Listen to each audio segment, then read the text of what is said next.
அப்ப ஆண்களுக்கு டிமாண்ட் இருந்த காலத்துல, ஆண்கள் வந்து பெண்ண குடுத்தா போதும் அப்படிங்கிற ஒரு மனநிலை இல்ல. அதுக்கு மேலயும் வந்து அவங்க எதிர்பார்த்தாங்க.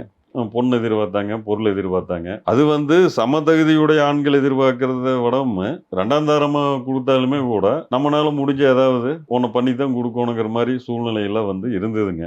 அந்த காரணங்களால வந்து பெண் குழந்தைய வந்து ஒரு பாரமா, சுமையா நினைக்கிற ஒரு போக்கு உருவாகியிருந்தது. ஒரு மனப்பாங்கு உருவாகியிருந்தது.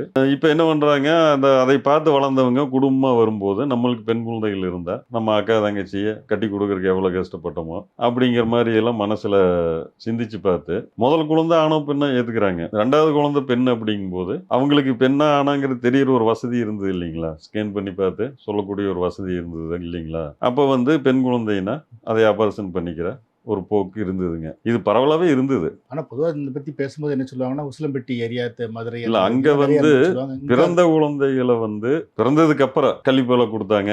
அத பண்ணா நம்ம பார்த்துக்கிறேன். கருத்தம்மா மாரி படத்துல எல்லாம் கூட காட்டிக்கிறாங்க. இங்க வந்து வயித்துல இருக்கிற குழந்தைகளே வந்து தெரிஞ்சுக்கிட்டு ஸ்கேன் மூலமா தெரிஞ்சுக்கிட்டு, பெண் குழந்தையா இருக்கிற பட்சத்துல அதை அழிக்கிற ஒரு போக்கு இருந்ததுங்க. அதன் காரணமா வந்து ஒரு 10 பெண் குழந்தைகள் பொறக்க வேண்டிய ஒரு ஊர்ல, ஒரு 3 பெண் குழந்தைகள் மட்டும் தான் பொறந்தாங்க. மீதி 7 பேர் வந்து பொறக்கறக்கே வாய்ப்பு இல்லாம போயிட்டாங்க.